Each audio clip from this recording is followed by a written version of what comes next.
I wouldn't say that we are all socialists. I would certainly say that a surprisingly large number of Brits today do agree with what we might call left-wing economic policies. They're pretty comfortable with the state playing a big role in our lives when it comes to things like the NHS, when it comes to things like running public utilities. They'd much rather those things, for example, are taken back into the hands of the state, another thing that Lord Ashcroft's research shows. But crucially, Esther, and I know you know this from your own campaigning over the years, on many social issues, on many cultural issues, the British public actually lean in a much more conservative direction. They want to lower immigration. They want to get tough on crime. They want to prioritize the interests of the national community over big business, globalization, and so on. And that's definitely not a socialist position. So I think it's more of a mixed bag, if you like. What about this one, Matthew, here in Lord Ashcroft's polling? I was shocked by this. He asked the question, he put the proposition, it is more important that divisions between the rich and poor are reduced, even if that means the national economy grows more slowly in the long term. And 63% of people said that they agreed with that. It seems as if people are quite happy for the country to be poorer. As long as the rich get poorer faster, then the poor get poorer. It seems an extraordinary situation that 63% would agree with that premise. Well, I think what you can see there is really people's concerns over, firstly, the current cost of living crisis, the squeeze on living standards, the sharpest deterioration in living standards for half a century, if not more. And so those concerns over inequality have certainly come back to the fore. We know in the national polling, the economy is the top issue consistently ahead of the NHS and immigration. And we know that many voters out there do feel that the economy is rigged to favour a small number of people, whether that's Londoners, whether it's the city, whether it's the sort of middle class professionals. And of course, it was this concern, we tend to forget, but it was this concern that powered Jeremy Corbyn in 2017. But it was also this concern that helped power things like Brexit. A lot of the Brexit voters were very concerned about economic and geographical inequality in this country too. Look, the question for me is,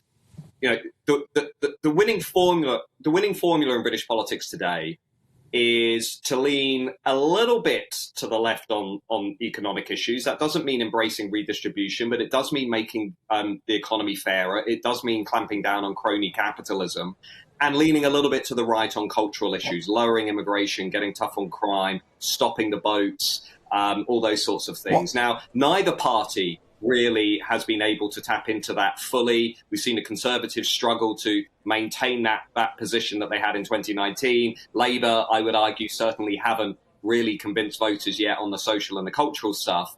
And so we're just sort of stuck in this limbo land, really, where a lot of voters out there who might otherwise be inspired to vote are probably, I would bet, going to stay at home at the next election. Matthew, let me run this one past you. People should provide for themselves and not expect the government to provide for them. Only 25% of people said that they agreed with that sort of, in effect, Thatcherite view of the world. If we'd have asked these questions 20 years ago, 30 years ago, 40 years ago, would that percentage have been radically different? Is this a new phenomenon, or is this something that was always the case?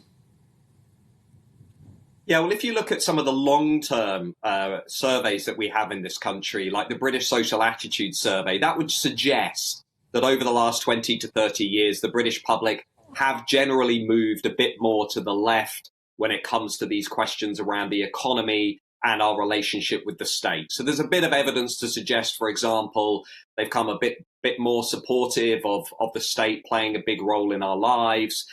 They've become a bit less receptive to the idea that this is all, we should really put individual personal responsibility, ahead of everything.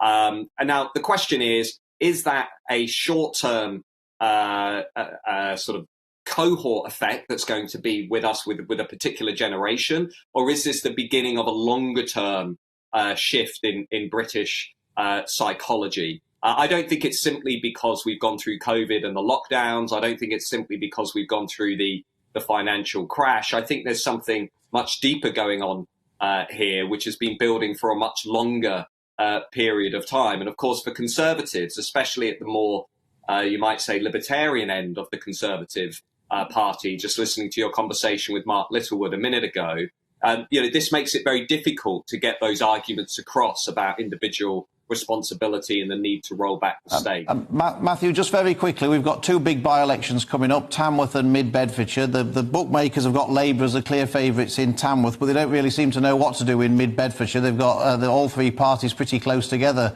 there. What's your prediction for both of those by-elections? We have to be very quick now. Very quick. Who's going to win? Who's going to win Mid-Bedfordshire? Who's going to win Tamworth? Yeah, well, I'm afraid to say on current by-election swings of what we've seen over the last couple of months, they're going to be probably very difficult nights for the Conservatives, I think. We're seeing swings we haven't seen since the mid to late 1990s.